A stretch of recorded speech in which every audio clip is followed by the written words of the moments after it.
8ஆம் திருவிழா மாலை பொழுது ஆலயத்தினுடைய முகப்பு வாசலிலே உள்ளுக்கு இதே மாதிரி பெரிய எழுத்துக்கள் இருக்கும். ஆலயத்திற்கு உள்ளுக்குள்ளே 2024ஆம் ஆண்டிலே இருந்து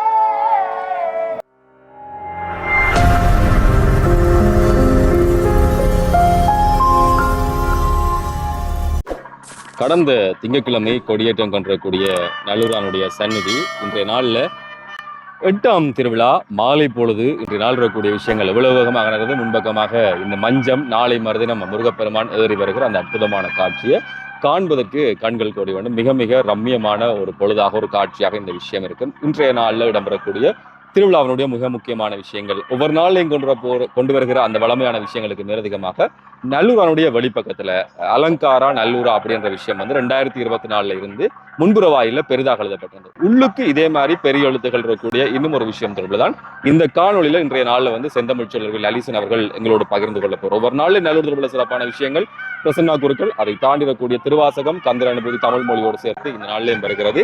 ஃபேஸ்புக்கில் பார்க்குறீங்கன்னா ஃபாலோ செய்து பாருங்க. யூடியூப்ல பார்க்குறீங்கன்னு சொன்னால் சேனலை சப்ஸ்கிரைப் செய்து போட்டு பக்கத்தில் வேலையை கிளிக் செய்யுங்க. 4:45 தாண்டிடக்கூடிய ஒரு நேரம் முருகப்பெருமான் எழுந்து வீதி வலத்துக்காக தயாராகிற இந்த வேளையிலேயே கோயில் எப்படி இருக்கு அந்த ரம்மியமான சூழலை எல்லாருமே பார்க்குறோம். ஏராளமான ஆக்கள் இங்கே இருக்கணும். காணொலியில் உள்ள உங்களுடைய கருத்துக்களை சொல்லுங்க. நல்லூர் திருவிழா பார்க்க ஆசைப்படக்கூடியவர்கள் யார் யார் தவற வருவீங்க அப்படின்ற விஷயத்தையும் பார்க்க ஆசைப்படக்கூடிய ஆக்களுக்கு இந்த காணொலியையும் அனுப்பி வைங்க. முன்புற பகுதியில் இருந்து உள்ள நடக்கக்கூடிய வழிபாடுகளை தொடர்ந்து சுவாமி எழுந்து வருகிற அந்த காட்சி என்ன வாகனம் எப்படி இருக்க போகுது இப்படியான விஷயங்கள் எல்லாத்தையும் தொடர்ந்து பார்க்கலாம். நேரம் மாலை 5 மணியை கடந்திருக்கிறது. இப்போது இந்த இடத்துல வெறுமையாக இருந்தாலும் கொஞ்சம் நேரம் செல்ல பாருங்க. உள்ள பூசைகள் எல்லாம் முடிந்து, குறிப்பாக வசந்த மண்டப பூசை, அதுக்கு பிறகு கொடித்தம பூசை எல்லாம் முடிந்து இன்றைய நாளில் சுவாமி வெளிவீதிக்காக ஆரோகணிக்கிறார். முதல்ல உள்வீதி வலம் யாக பூசை எல்லாம் முடிஞ்சதுக்கு பிறகு வெளியில வருவார். இன்றைய நாளை பொறுத்தவரை இளம் சிவப்பு நிறத்துக்கு முக்கியத்துவம் கொடுக்கப்பட்டிருக்கிறது. சாத்துப்படியிலையும் சரி, கூடையிலையும் சரி, ஏனைய விஷயங்கள்லையும் சரி, சிவாச்சாரியர்களுடைய ஆடை வர்ணம், அதே மாதிரி தான் மங்கள இசை வழங்கக்கூடிய தமிழ்நாதஸ்வர கலைஞர்களுக்கு இதற்கு அப்பால இன்னும் ஒரு வித்தியாசமான வாகனத்துல முருகப்பெருமான் வலம் பெற போகிறார். யாழி என்று வினம், இன்னும் சில பேர் மகரமண்டு வினம், இன்னும் சில பேர் மகர யாழி என்று சொல்லுவினம். இந்த வாகனத்துல முருகப்பெருமான் ஏறி வருகிற அந்த அழகான காட்சியை தொடர்ந்து பாருங்க.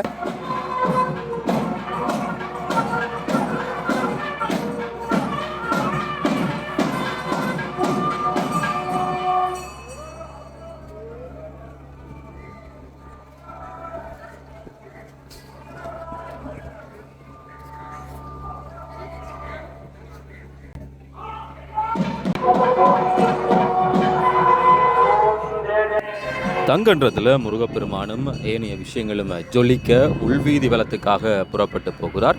மிக மிக மிக ரம்மியமான ஒரு காட்சி. பக்தர்களுடைய தோள்களில் முருகனை சுமப்பதற்கு என்று சொல்லியே நிறைய பேர் ஆவலோடு காத்திருப்பார்கள். இந்த காணொலியில் இன்னும் ஒரு மிக முக்கியமான விஷயம் தொடர்பில் நாங்கள் பேச போகிறோம். ஆரம்பத்திலே சொல்லியிருப்பேன். வெளியில் அலங்காரா நல்லூரா அப்படின்ற வாசகம் 2024ஆம் ஆண்டில் இருந்து பொறிக்கப்பட்டிருக்கிறது. அதே மாதிரி தான் கோவிலினுடைய உட்புற பகுதியில் இன்னும் ஒரு மிக முக்கியமான வாசகம். கோயிலில் இந்த இரண்டு வாசகம் தான் பெரிய அளவிலே அல்லது அளவில் பெரியதாக பொறிக்கப்பட்டிருக்கிறது. அது தொடர்பிலே இன்றைய நாளில் நாங்கள் பார்க்க போகிறோம். உள்வீதி வலத்துக்காக முருகப்பெருமான் தனியாகவும் வள்ளி தெய்வானை தனியாகவும் புறப்பட்டு போகிற அந்த காட்சி கொடித்தம்பத்தை தாண்டி இன்றைய நாள் இன்னும் ஒரு முக்கியமான விஷயம். ஒவ்வொரு நாளிலும் வருவதை போலதான் முஸ்லிம் சமூகத்தை சேர்ந்திருக்கக்கூடியவர்கள், பாடசாலை மாணவர்கள் நான் நினைக்கிறேன், அவர்களும் நல்லூரானை வழிபடுவதற்கு அல்லது நல்லூரானில் நடக்கக்கூடிய அந்த வழிபாடுகளை பார்ப்பதற்காக இந்த திருவிழா நாட்களை வந்துக்கிறோம். வேறு மதங்களை பின்பற்றக்கூடியவர்களுக்கும் எந்த விதமான தடையும் இல்லாமல் யாரும் பார்த்து வழிபட்டு போகிற ஒரு பாங்கை நல்லூர் ஏற்படுத்தி கொடுத்துக்கிறது. அதிகமாக சிங்கள மொழி பேசக்கூடிய மக்கள் வருவார்கள். ஆனால் இப்போது இன்றைய நாளில் இவர்கள் நாங்கள் பார்க்கக்கூடிய இருக்கு உள்வீதியில யாகம் நோக்கி முருகப்பெருமான் திரும்பி எழுந்து வருகிற அந்த அற்புதமான காட்சியை தொடர்ந்து நீங்க பாருங்க.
நல்லூருக்கு வரைந்த முஸ்லீம் பாடசாலை மாணவிகள் புறப்பட்டு போகிறார்கள். இந்த வேளையில் தான் நிறைய பேர் நான் ஆரம்பத்தில் சொல்லிப்பேன், அப்போதை பார்க்குறதுக்கும் இப்போ பார்க்குறதுக்கும் நிறைய வித்தியாசம் இருக்குன்னு சொல்லி ஏராளமானவர்கள் நேரம் தவறாத அந்த விடயம் காரணமாக சரியா முருகன் வரைக்குள்ள பார்த்து போகணும் என்ற அந்த பெருங்கனவோடு வழிபாட்டுக்காக வருவார்கள். சிவாச்சாரியர்களும் உள்ளே யாக பூசையை தொடர்ந்து சுவாமி வெளிவீதி வருவதை கட்டியம் சொல்கிற விதத்தில் இளம் சிவப்பினரும் அவர்கள் பயன்படுத்தியிருக்கிறார்கள். முருகப்பெருமான் எழுந்து வருகிறதுக்காக அதுக்குரிய ஏற்பாட்டு பணிகள் எல்லாமே செய்யப்படும். முன்னுக்கு இப்படி பெரிய தீவர்த்தி பிடிக்கப்படும், கற்பூர சட்டியாக அது சுவாலை விட்டு முருகப்பெருமானுடைய வரவை சொல்லும், அந்த வழியை சொல்லும்.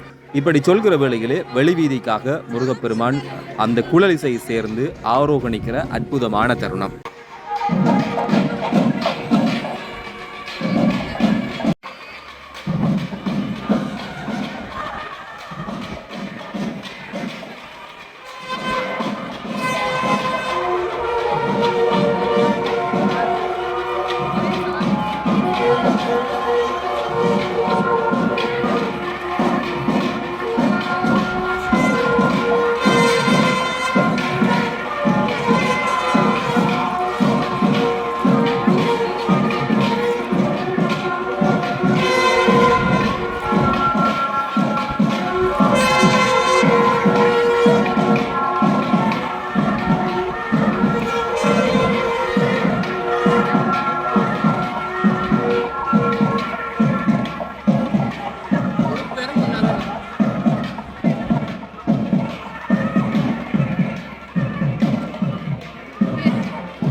பெரும் பக்தர்கள் கூட்டம் மத்தியில் அலங்காரன் அருள் பாலிக்க வருகிற ஒரு தருணம். ஒரு பக்கம் பார்த்தால் இவன் அலங்காரனாக இருந்தாலும் மறுபக்கம் பார்த்தா நிறைய காவடி வாரது நல்லூருக்கு தான். அதை விட சுற்றுமுற்றும் இருக்கக்கூடிய மடங்கள் மண்டபங்கள் எல்லாம் இந்த மகோற்சவ நாட்டில் நிகழக்கூடிய அன்னதானம் கூட இவன் அன்னதான கந்தனும் சொல்லி உணர்ந்து நிற்கும். இப்படியான பல்வேறுபட்ட சிறப்புகளோடு அழகன் எழுந்து வருகிற வேளையிலே பக்தர்கள் வரவேற்கிறார்கள்.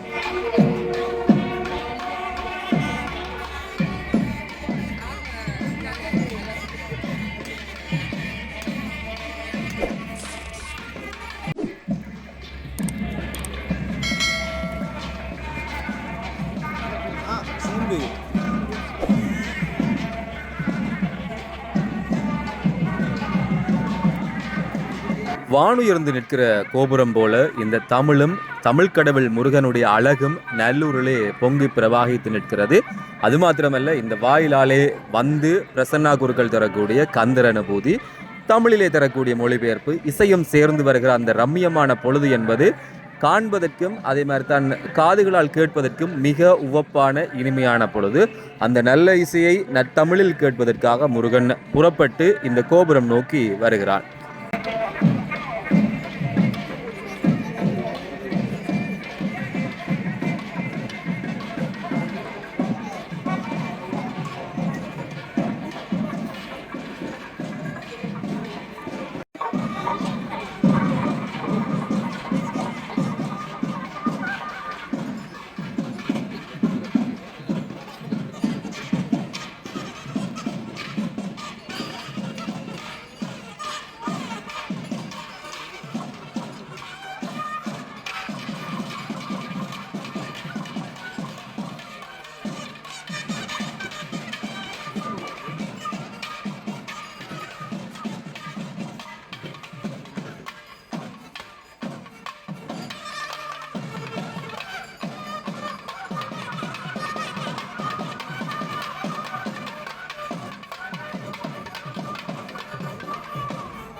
ஆதாரமிலேனருளை பெறவே நீரானொரு சற்றுமிரே வேதாகமஞான வினோத மனோதீரா சுரலோகதிகமன்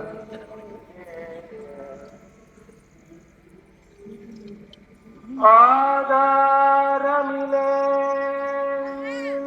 அருளை பெறவே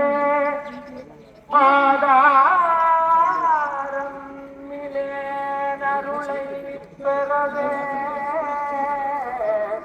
நீதான்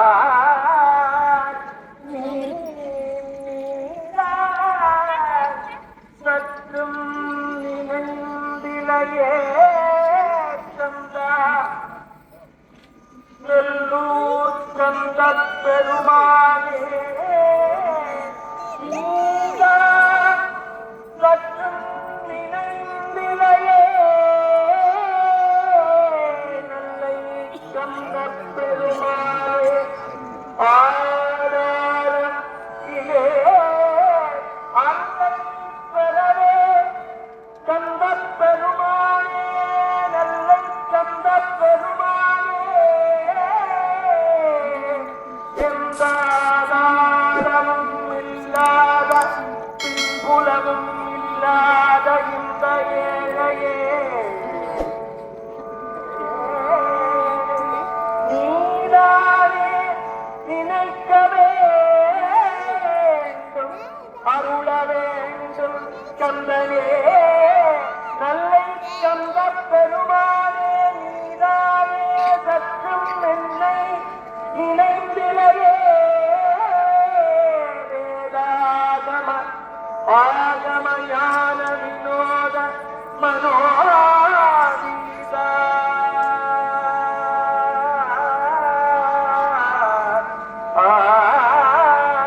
மனோதீதா சதுர்வேதங்களானவனும் நீ ऋग्वेदम् यजुर्वेदम् सामवेदम् अदर्वणवेदम् ஆனநான்மறையும் நீ 28 ஆகமங்களும் நீதானே நல்லை கந்த பெருமானே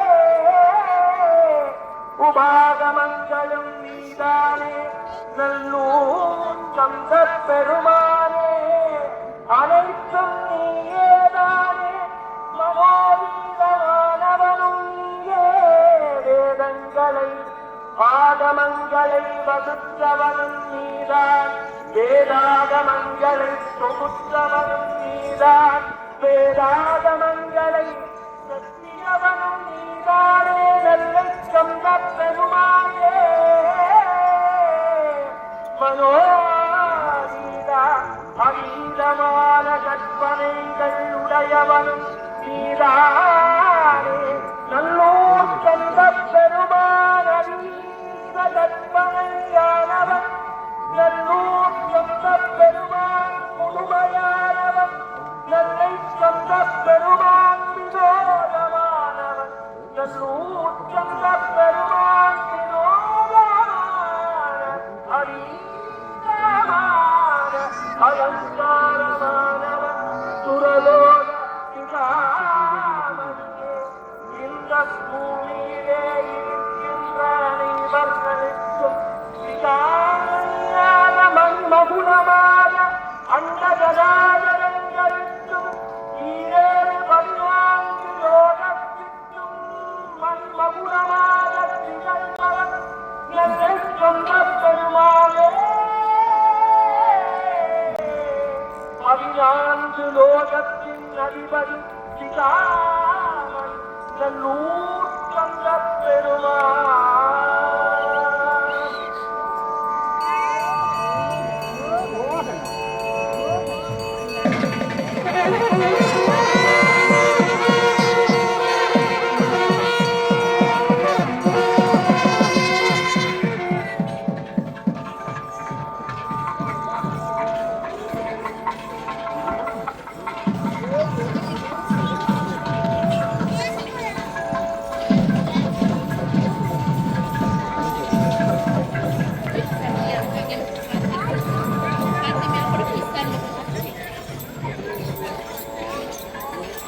வழிபாட்டில் பல்வேறுபட்ட முறைகள் இருக்கிறது. ஒவ்வொருவரும் தமக்கு உவப்பான வழிகளிலே வழிபாட்டை செய்வார்கள்.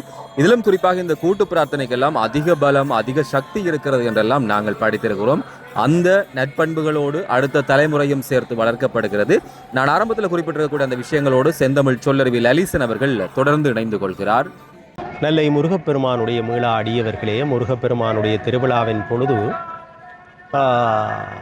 நான் நிற்கின்ற இடம் முருகப்பெருமானுடைய தெற்கு கோபுர வாசல், கிளிக்கோபுரம் என்று சொல்கிற கிளிக்கோபுர வாசல். அருணகிரியார் கிளி வடிவத்திலே இருந்து கந்தர் அனுபூதியை பாடினார், அனுபவித்து பாடினார், அனுபவங்களை பாடினார். அதனால்தான் அந்த கந்தர் அனுபூதி சிறப்பித்து பேசப்படுகிறது. கந்தர் அனுபூதியையும் நீங்கள் ஒவ்வொரு நாளும் உஷாந்தன் வியூவின் ஊடாக பார்த்து கேட்டு இன்புறுகிறீர்கள். இந்த நிலையில் அந்த கந்தரனுபூதியை தொடங்குவதற்கு முன்னர் பிரசன்ன சிவாச்சாரியார் அலங்காரா நல்லூரா என்று வாழ்த்துவதை பார்க்கிறோம். 2024ஆம் ஆண்டிலே இருந்து நல்லூர் முருகப்பெருமான் ஆலயத்திலே ஒரு வைப் என்னவென்று கேட்டால் அலங்காரா நல்லூரா.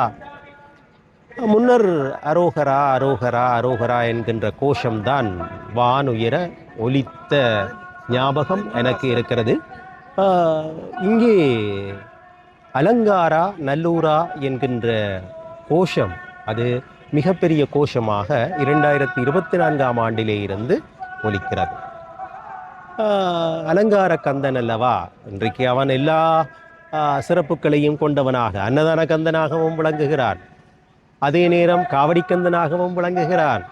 அதே நேரம் அபிஷேக கந்தனாகவும் விளங்குகிறான். ஆனால் அலங்காரத்திற்கு இன்னும் சிறப்பு முன்னுரிமை கொடுக்கிறார்கள்.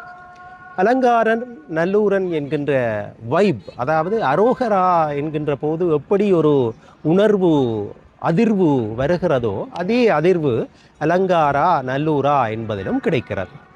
அர ஹர ஓஹாரா. அரன் என்பது சிவனை குறிக்கிறது.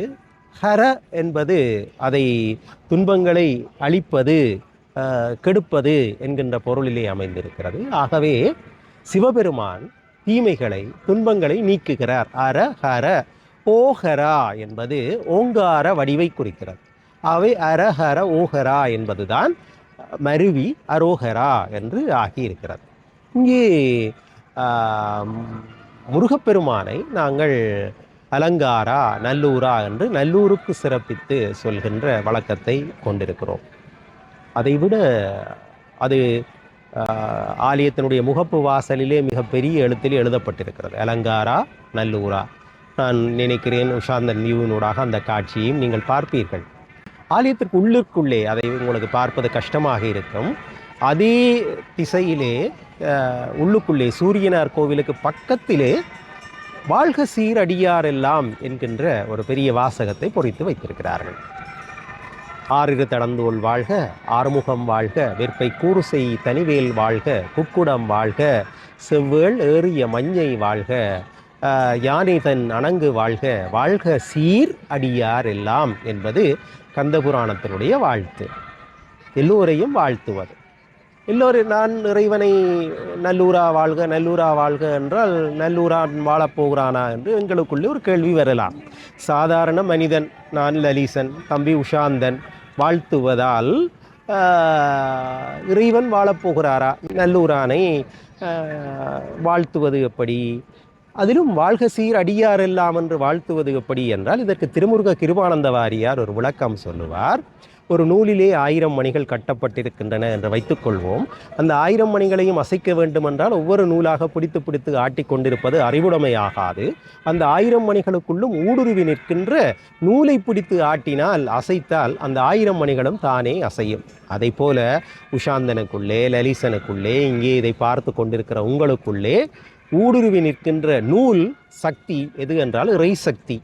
எனவே இந்த இறைவனை வாழ்த்தினால் எங்கள் எல்லோரையும், இந்த மணிகள் ஆடுவதைப் போல, நூலை ஆட்டினால் மணிகள் ஆடுவதைப் போல இறைவனை வாழ்த்தினால் நாங்கள் எல்லோரும் வாழ்கிறோம். அதிலும் அடியாரெல்லாம் வாழ்க என்று வாழ்த்துகின்ற பொழுது அது பெரிய வாழ்த்தாக அமைந்திருக்கிறது. எனவேதான் அடியார் வாழ்க சீர் அடியார் எல்லாம், அதிலே ஒரு சீரை கவனிக்க வேண்டும். சீராக வாழுகிற அடியவர்கள் வாழ்க என்று சிறப்பித்து கூறுகின்ற ஒரு பெருமையை பார்க்கிறோம். எனவே அலங்காரா நல்லூரா வாழ்க சீர் அடியாரெல்லாம் இந்த வாசகங்கள் எல்லாம் நல்லூரிலே அழகுற காட்சி தருகின்றன. நான் நினைக்கிறேன் ஆலயத்திலே இருக்கின்ற வாசகங்களுக்குள்ளே மிகப்பெரிய எழுத்திலே காட்சி தருகின்ற வாசகங்கள் இவைதான். அந்த வகையில் இந்த பெருமைகளை உணர்ந்து கொள்வோம். நல்லூரான் பெருமைகளோடு இன்றைய தினம் நானும் விடைபெறுகிறேன். மீண்டும் நாளை சந்திப்போம். அலங்காரா நல்லூரா.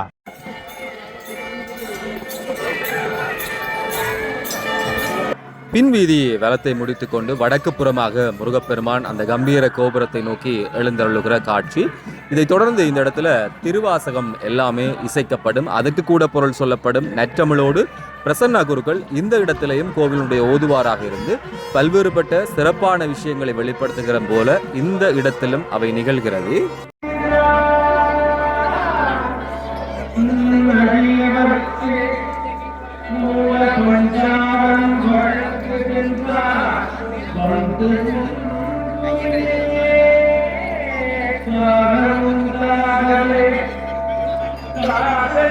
வலம் வந்து அருள் கொடுத்து தன் இருப்பிடம் ஏகுகிறான் முருகப்பெருமான். வள்ளி தெய்வானை தனியராக, முருகன் தனியராக வீதி வலம் வந்துடக்கூடிய அற்புதமான அந்த காட்சியை தொடர்ந்து இருப்பிடம் செல்வதற்கு பக்தர்கள் புடைசூழ இந்த மாலை பொழுது இரவு பொழுதிலே உள்ளே நுழைகிற அந்த காட்சிகள் வந்துட்டோம்.